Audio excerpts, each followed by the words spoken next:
Welcome to Solo, the single person's guide to a remarkable life. Your host, a behavioral scientist and bachelor, talks to leading experts and successful singles about living solo and living well. Travel more, make things, sleep in when you want to. Here's the playbook for the person who is unapologetically unattached. Now, please welcome Dr. Peter McGraw. Welcome back. This episode continues our series on making remarkable friends. Mary Dahm returns, now as a co-host, and we turn to a scholar, Ruth Abbey, who has written about an unlikely expert on friendship, the 19th century German philosopher Friedrich Nietzsche. Nietzsche lived from 1844 to 1900, and his writing became incredibly influential after his death. In particular, he is known for doubting universal truths, as well as his critiques of Christianity, famously proclaiming, God is dead. Among other contributions, Nietzsche wrote about the Übermensch, which contributed to the creation of the comic book hero, or should I say superhero, Superman. We discuss Ruth's analysis of Nietzsche's writing in his middle period and his focus on the value of friendship.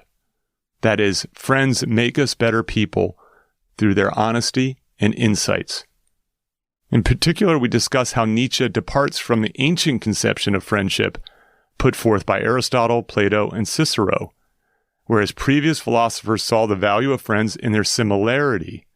Nietzsche believes friends are valuable because of their differences. Bonus materials can be found in the Slack channel. You can get access to that through the solo page at petermcgraw.org. One bit of bonus material is a passage I read from a book that says that you should invite the criticism of your friends. The other is a deeper discussion with Ruth, my guest, about Nietzsche's contributions and background. All of it's fascinating. Well, I hope you enjoyed the episode. Let's get started.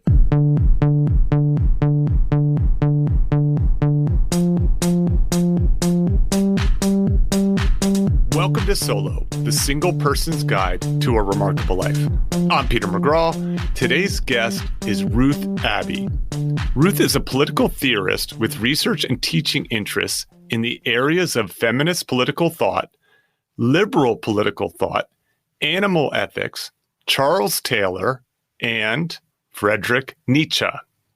She's the author of The Return of Feminist Liberalism, Human All Too Human, A Critical Introduction and Guide, Philosophy Now, Charles Taylor, and Nietzsche's Middle Period. Ruth has a PhD from McGill University. She's taught at Notre Dame and the University of Kent at Canterbury. She is now on the faculty at Swinburne University of Technology in one of my favorite cities, Melbourne, Australia. Welcome, Ruth. Thank you. We are joined by a return guest, this time as co-host, Mary Dahm. Mary is a writer and high school English teacher. She studied English literature and history at Boston College and recently earned a master's in teaching from USC. She has appeared on two popular episodes of Solo, episode 19, Write Your Way Out, and episode number 34, People Who Should Never Have Married. Mary also likes to deadlift. Welcome back, Mary. I haven't been deadlifting recently. I actually was going to change that that says Mary used to like to deadlift. But I didn't do it because I'm a nice person. I'm still back on the topic of people who shouldn't have married. Is it people who shouldn't have married anyone or people who shouldn't have married one another? Or both?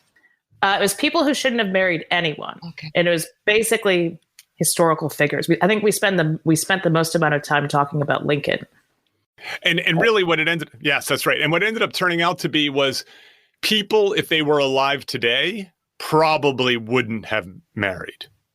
Like they had to marry because that was the norm. And now if they were free of that, they probably wouldn't have done it. Well, Nietzsche is an interesting case here because he wisely did not ever get married and he probably should never have gotten married had he had the opportunity and had he found a willing partner. Well, okay, you have just totally anticipated one of the things that we were going to get into. So I'm so happy that you're here with us, Ruth, in part because we're here to talk about friendship. This is part of a long series I'm doing on making remarkable friends. And we're turning to a surprising expert, Nietzsche, about the value of friendship. You have a paper called Circles, Ladders, and Stars, Nietzsche on Friendship. So one of the features of the ancient conception of friendship is not just that it's very valuable for people. Friendship is a really significant human relationship. But friendship has a moral component. Friendship is a moral force. A really good friend can make you a better person, and you conversely make that good friend a better person. So friendship is a kind of ethical booster, if you like. You take two good people and you put them together, and friendship generates more goodness in the world. But one of the glitches, at least from our point of view, with the ancient view of friendship, is it was based on the idea that friends had to be very similar to one another. I see. The terminology is homophily, Homophily, or homophily, however you want to pronounce it. But friends were going to be very alike one another. So they would both be men in the ancient model. They would both be ethically good people. They would both be economically independent. You couldn't be friends with a slave, for example. And Nietzsche, I think, takes over the idea that friends can make us better versions of ourselves, but not by being the same as us.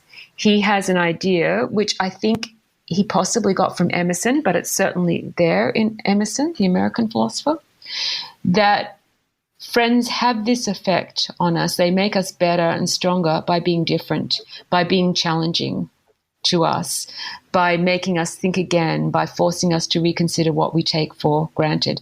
That can be a kind of moral engine. So there's room for diversity in the image of friendship, certainly in Emerson, and it's there in Nietzsche as I read him, and it's very possible that it came from Emerson to Nietzsche. That is missing in the ancient model. And thank goodness we gave that up, or Mary and I would not be friends. Right, exactly. You would not be friends by this model. Because friendship requires not just equality, and of course in the ancient world women weren't equal to men, but friendship requires similarity. Okay, so what I wanted to ask then is, so we both read your paper, and Mary read it twice. I read it once. Which that's usually how it goes. That's usually how it goes. So, what I was wondering is, it's fully about friendship, right? So there's no mention in here of romance, but I assumed that Nietzsche must delineate between those two things. So I was wondering, where is the difference there for him?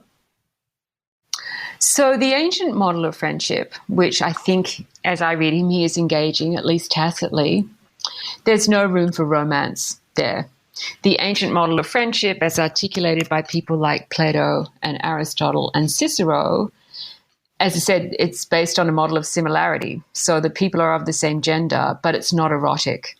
It's a way of loving someone who's the same gender as you without a sexual component. It's very important in the ancient view that friendship is not a sexual relationship.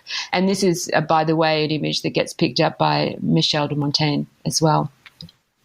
So no, friendship and marriage, or friendship and romance, are very different types of relationship. And, by its kind of standard reading of the ancient view, friendship was a superior relationship to romance or to marriage. This is also a view that Montaigne picks up. So I think when Nietzsche's thinking about friendship, he's thinking about it in a platonic, as it were, a non-sexual sort of way. Once you start to allow for diversity within friendship, you move from a model of homophily to heterophily, where different people can be friends. There's no reason why you couldn't have people of different genders as part of the same friendship. And this is certainly the case for Emerson. Emerson himself did have some female friends that he held in very high esteem. But even so, friendship would not be a romantic relationship, according to this classification, this way of carving up human life and human experience. And that's because erotic love is, or at least the way it's seen by theorists, is such an overpowering relationship, such an overpowering emotion, such a fickle emotion, We don't always experience sexual attraction for those who are necessarily ethically good, and it waxes and wanes. So we can feel it powerfully for a while, and then it might go away. Friendship is none of those things. Friendship is the opposite of all of those things. It's stable. It sees the other through the eyes of morality. So it doesn't matter what you look like physically or how conventionally sexually attractive you are. If you're a good person, your friend sees that and values that about you. And it's very stable. It's very lasting. Although the ancient philosophers were aware of the threats of friendship, in principle, a good friendship only ends with death. And indeed, some of those ancient writings were written after the death of the friend. And so they kind of keep the friend alive through their beautiful memories of the friend.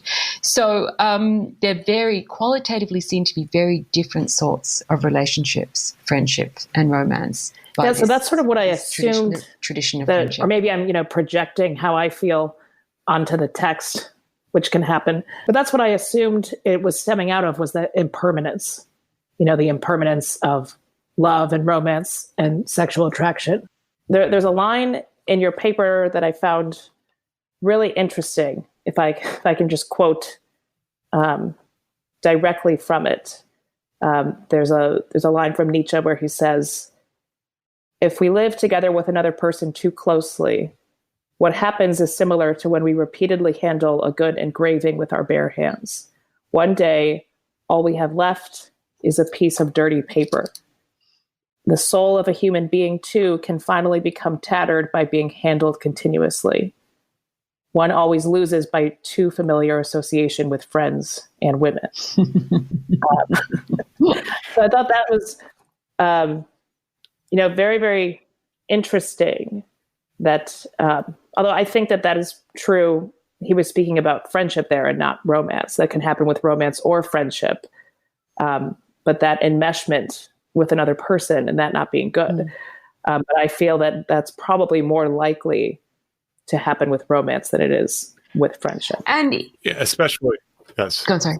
Please, Ruth. And any sort of family life, really. So it could be also with parents. It could also be with siblings, that if you cohabit with that person, you see them all the time, then that can be very wearing and fraying. And that idea of friends keeping one another at a productive distance is also something that Emerson articulates very well. So it's a way of kind of combining a notion of solitude and its benefits with a conception of togetherness and connection and input and growth from another person. Yeah, it's really fascinating, that line. It's so interesting because we read this separately, and I wrote a shorter quote, which is this idea of lovingly close but respectfully distant. That as friend. And I found that to be, as someone who enjoys his solitude and at times individualism, but then also connection and camaraderie, I like this idea. Not only is it beneficial, this idea that you think close is good, but too close is not good, in a sense, that there's a benefit to that respectful distance. Even with the right people. I mean, too close with the wrong people can be suffocating. But what both Emerson and Nietzsche are suggesting here is that we don't want to get too close too consistently, even with the right people. We need some time apart from, some distance from, even our very best friends. Yeah, it's absolutely fascinating.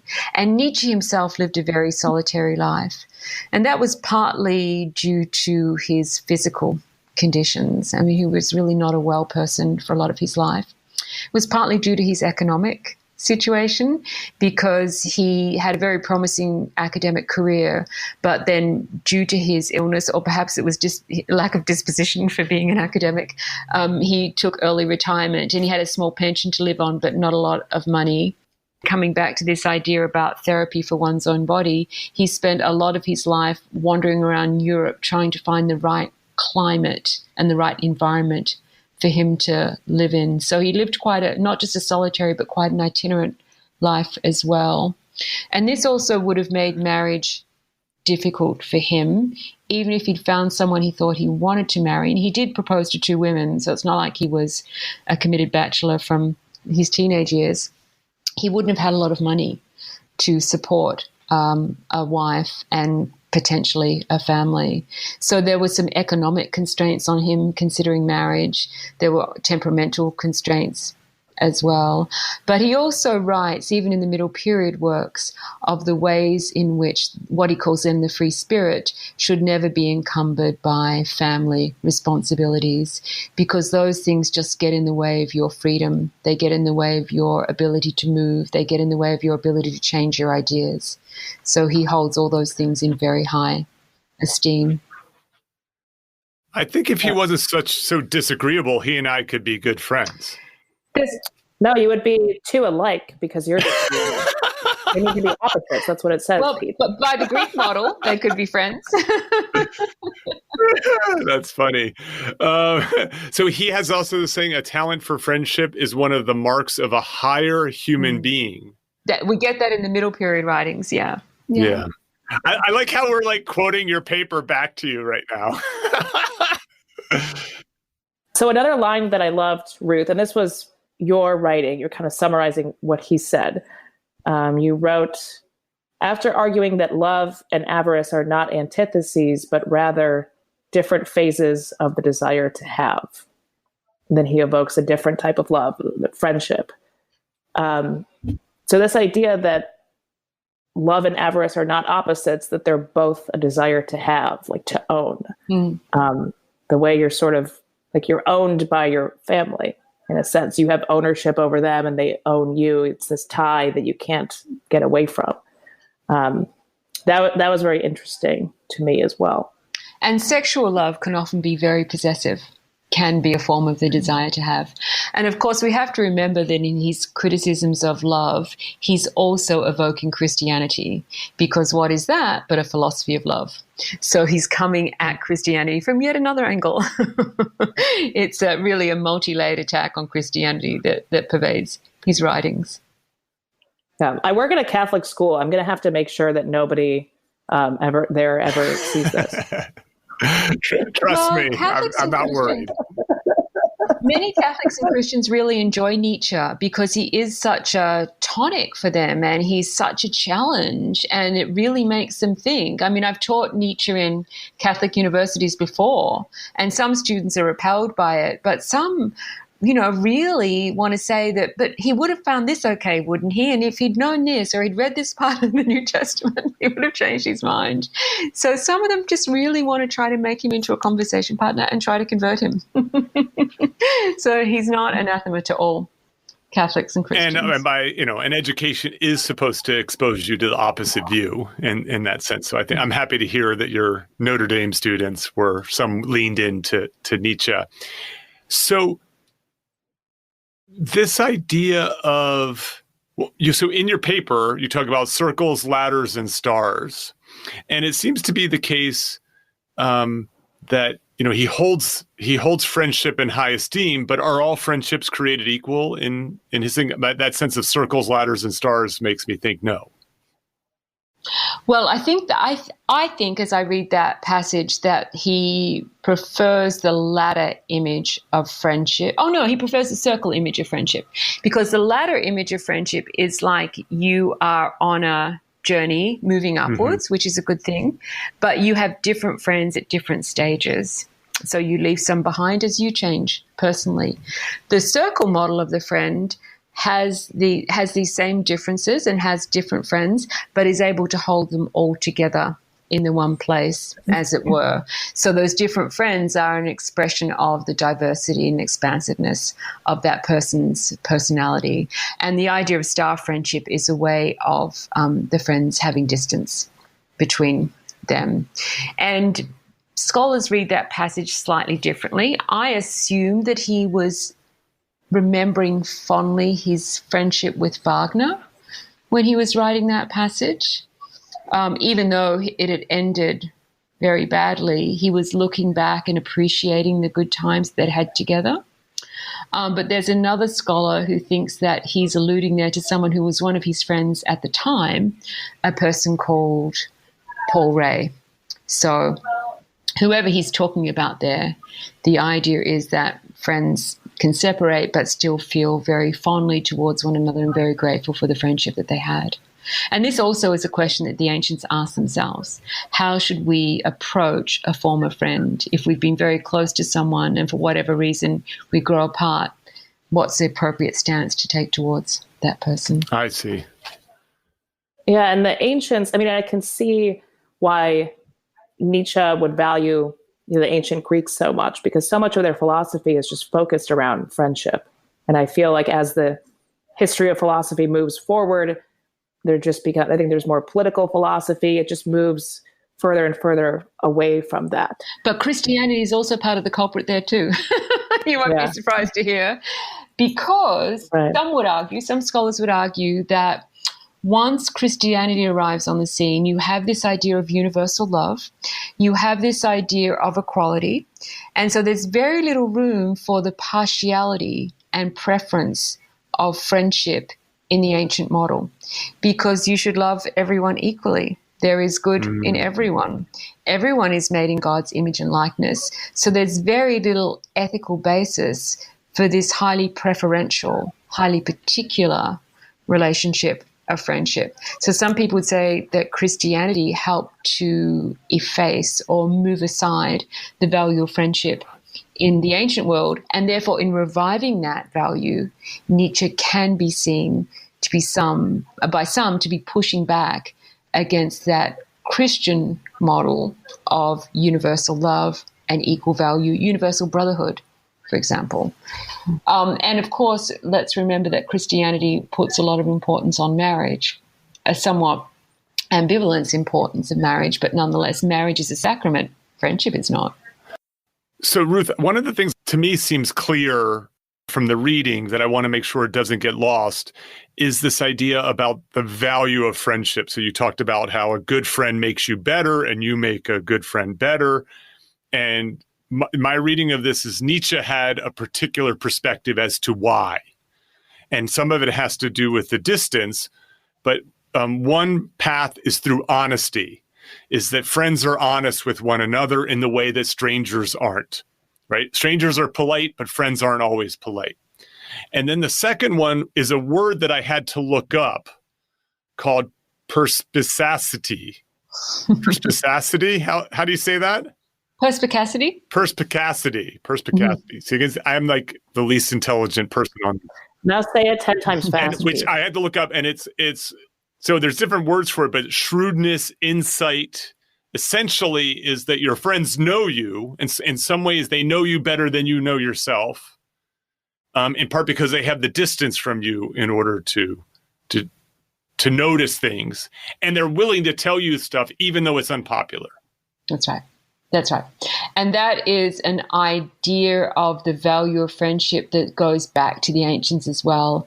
Cicero in particular is very good on this in his dialogue on friendship. He says you'll know a true friend because they'll tell you the truth even when it hurts. Yeah, they'll tell you when you have broccoli in your teeth. That's right. Or when your bum does look big in this, or your butt does look big in this. Whereas the flatterers, as Cicero calls them, will always just tell you everything's great and you look fantastic. Now, of course, we all want to be flattered. So it's hard to have the courage to listen to the friend, but you have to realize that the friend's honesty is directed to your benefit.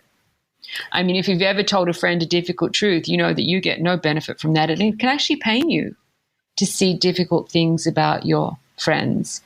Pain you to see it and pain you to deliver it, but a good friend would do that. And you would hope that they would do the same for you. So there's that reciprocity. So when I tell something to Mary and she writes back in text, that's mean, I should be flattered by that. It means I'm doing a good job.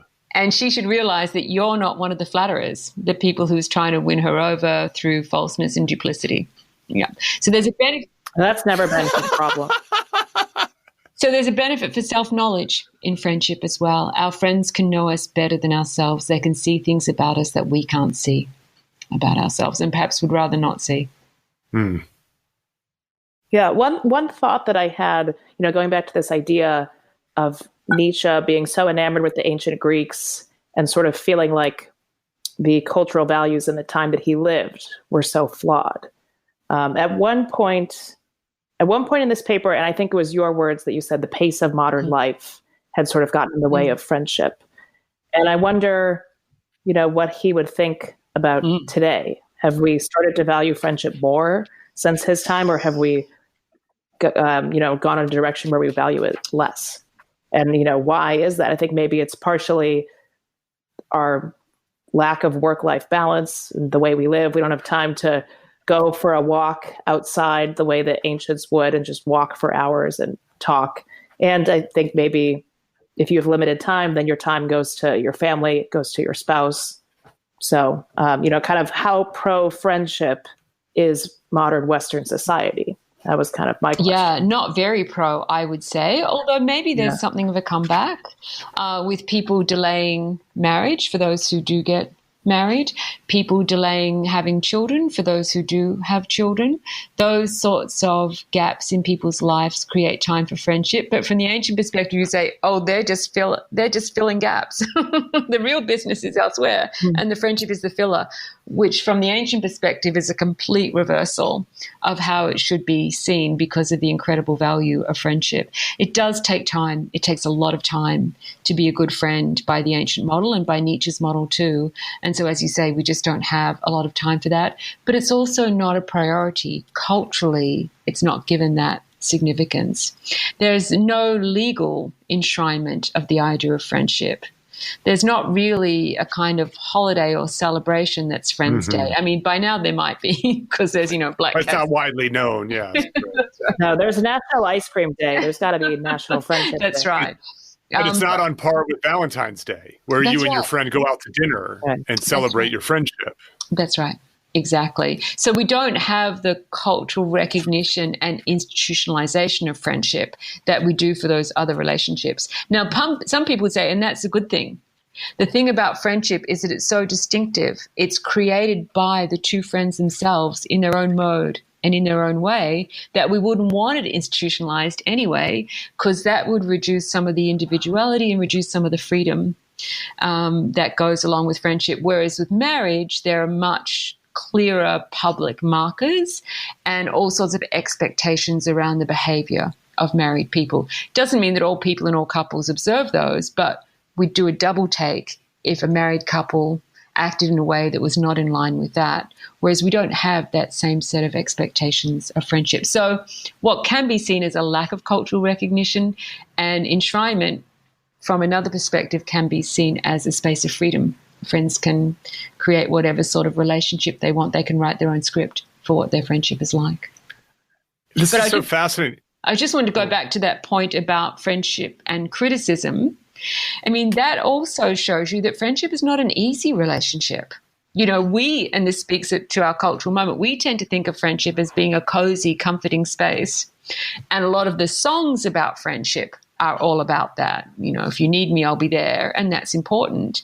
But this other idea that friendship can have a sting in it because your friend is honest with you, that's painful and that's hard. So it's all soft and cozy and fluffy. So I do bonus material. I have a Slack channel for the solo community. Folks can sign up for that at petermcgraw.org. And I put a little bit of bonus material. For this week's bonus material, I'm going to read a passage from a book that talks about how you should invite the criticisms of your friends. You should seek out their critiques because they want what is best for you and they're able to give it and they're willing to give it, which I think is so connected to what we're talking about right now. And maybe at the end, we're going to invite Mary to critique me at the end of this in order to make me a better person. But let me just also add there very quickly, based on what you've been saying, whereas in a romantic relationship, critique can feel like a much more overall rejection of the person. It's harder to build critique into a romantic relationship than it is to friendship. It's more threatening. I like this idea that friendship's making a comeback. So we have this tendency, because marriage has this special status in society, it's so prominent, it's seen as so important, it's such a goal. I think that it's interesting that the ancient Greeks saw friendship first.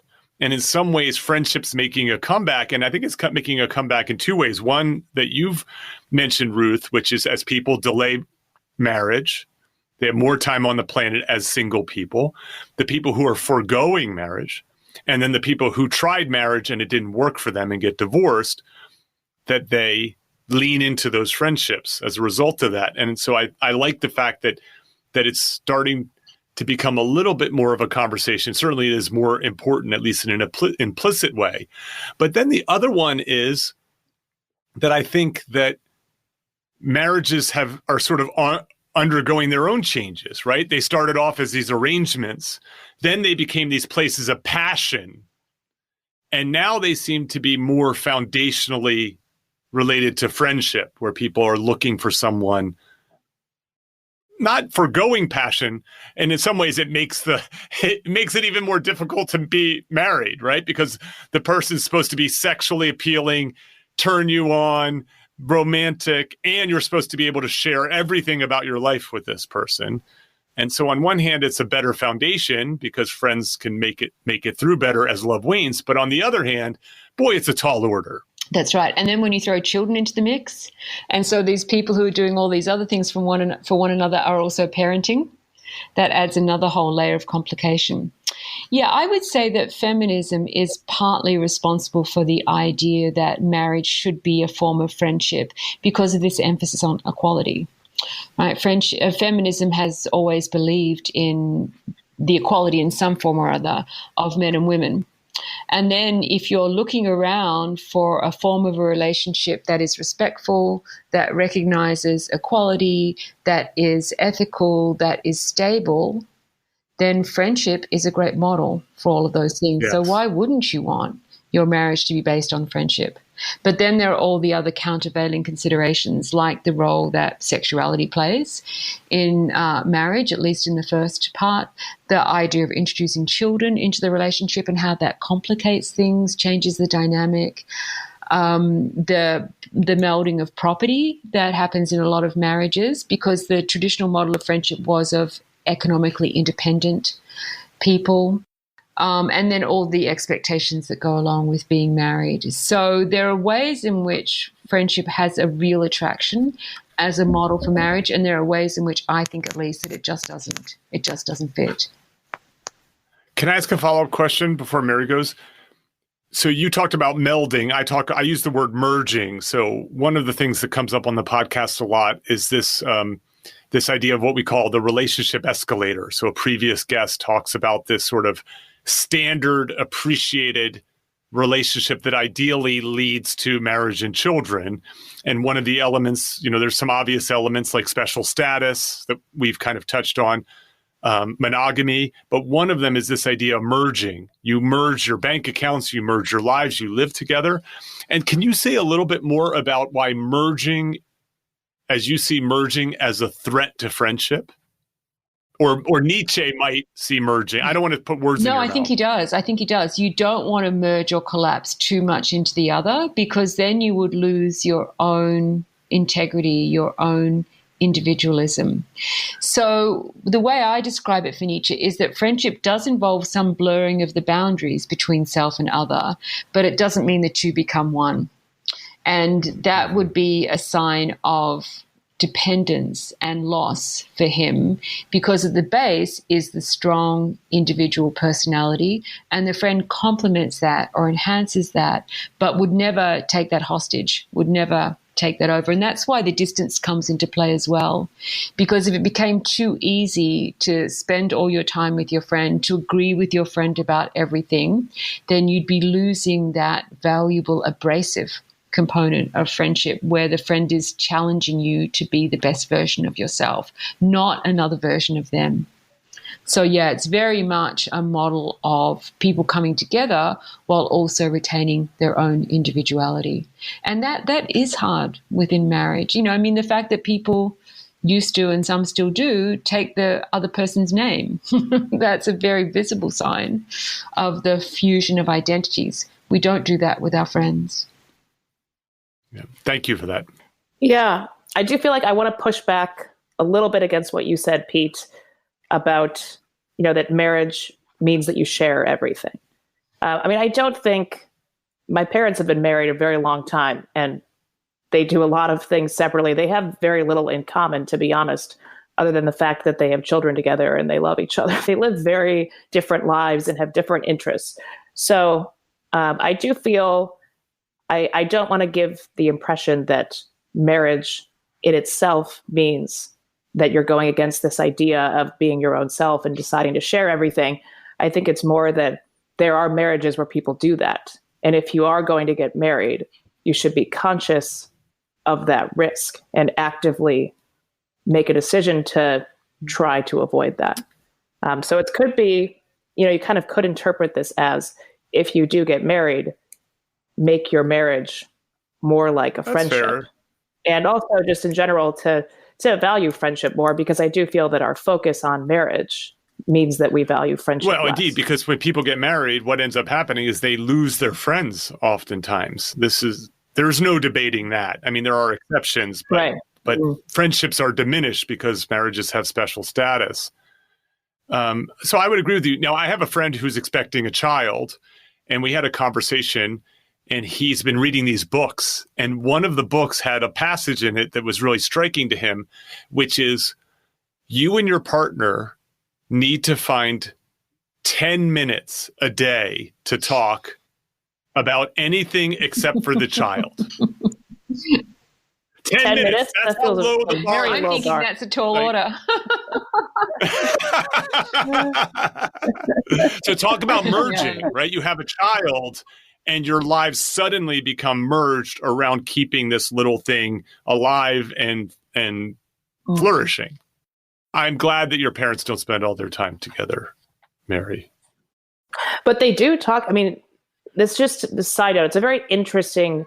I can't understand it, because they love each other. They like spending time together, but they really have no common interests. They have nothing in common. Except for my their mom children.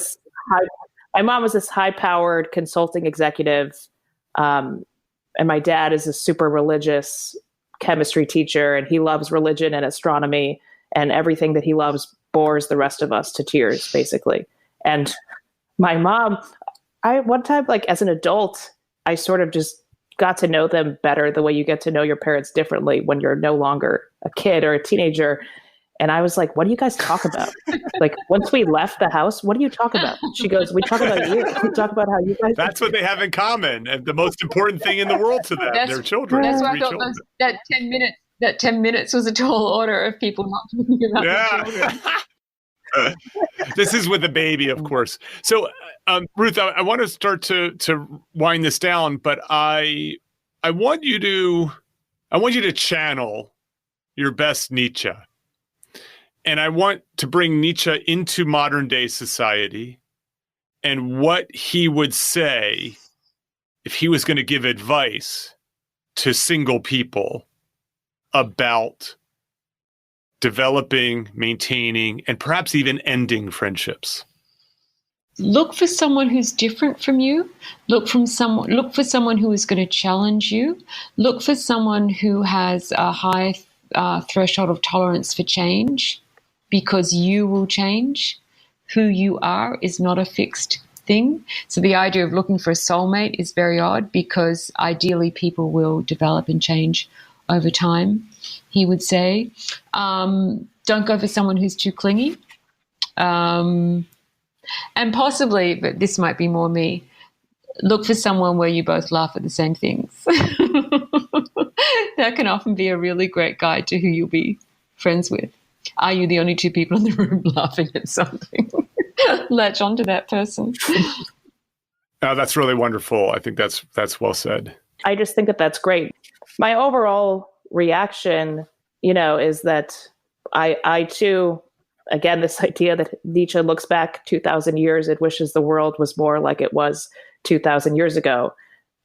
I can relate to that in certain ways, entirely irrelevant. I feel that way about other aspects of our cultural values. But I think that we're at a point where we need to bring friendship more to the forefront and not assume that a family is the ultimate goal of life, and not assume that everyone wants a family, and not assume that everyone wants kids. Because I have always known that I never wanted kids. So I'm sure there are definitely people who would think that that's very sad. But the assumption that there's one way to be. This feels like really and it's pushing good for the back planet at that as well. It is good for the planet. And I think we have to remember, in the interest of balance, that for many people, the family can be an oppressive institution. For women and children, it can be a violent institution, and for animals as well, a site of abuse and physical violence and even threat to life. So just as we neglect and undervalue friendship, we really tend to romanticize the family. And families do many wonderful things and bring much value, but for some, they're also sites of damage and harm and suffering and cruelty and abuse. We shouldn't lose sight of that. And if I may, I actually think that you're absolutely right about the harm done to women and children within marriages, but it's not that men get off scot-free either. It's the number of men who basically work themselves to death in order to support that family, the coal miners, the people in the military, and so on, who are taking jobs that they suffer and put themselves at great risk. As I always say, the patriarchy oppresses women and men, but in much different ways. And I think some of this comes from people who marriage. have to hold on to jobs. They can't change jobs because they feel they have economic responsibilities. My father was an example of that without children to feed, he could have taken some more risks with his career and maybe had a more satisfying one than he did. So that's another consideration. I also do feel that's changing just with the fact that people get married later. And so I think there's a sort of a new model where you take those risks while you're young, and then you're maybe mid-30s instead of 23 when you settle down. You've been able to take those risks, and women are not necessarily as economically dependent as they once were. But of course, having children influences women's economic abilities and capacities as well. Yeah. I'll invite a counterfactual, and that is, if Nietzsche had married young, he probably wouldn't have left the academy, and maybe he would not have written all of this wonderful knowledge that we still talk about today and the great influence he had on the world. I think he would have feared that getting married would have gotten in the way of his creativity and productivity. Yeah. As I say, I'm not anti-marriage. I just believe it's overprescribed. And so people find themselves on the wrong side of that on occasion. If I could try to bring this together, so this is part of a series on making remarkable friends. As I say, that singles, solos should have a team, and that team should be both personal and professional. And of the personal, friends are most prominent in many respects for the reasons that we've discussed and Nietzsche would say. That is that they make us better people. They do it through their honesty and their intuition. And I think that there's something really fascinating that Nietzsche was concerned about friends being too close. I nowadays have the opposite feeling, that friends are too far apart, that there are large numbers of people who don't have a close friend. They have the opposite problem. They have no one who is close to them, perhaps outside of their partner or at all. And that is a very clear concern. The research bears this out, that a lack of close friends leads to not only emotional and psychological distress, but actual physical harm, health harms to people. And so what I'm hoping to do with this series is to inspire people, to give them some tools and some ways to think about friendship. And I think that Ruth and you, Mary, have given people a really great gift, which is that friendships aren't always going to be easy, and that we should actually invite the difficulties that come from a friend perhaps being critical, telling us something we don't want to hear, and not just blindly supporting us. And with that, I want to say, Mary, thank you. It's your first time co-hosting. How do you feel? I feel I did it very imperfectly, That's but fine. I did it. That's I feel that way every time I host. It's natural. Ruth, thank you so much for your time. Thank you for writing this wonderful paper. This is one of the nerdier versions of Solo, and I loved every minute of it. Oh, I loved reading your paper, Ruth, because I've been out of school for a while, and I was like, oh, I'm reading all these papers written by high schoolers. I was like, I thought, when's the last time I read an academic paper? So will I get a link when the podcast is done, so I'll be able to hear it? Oh, yeah.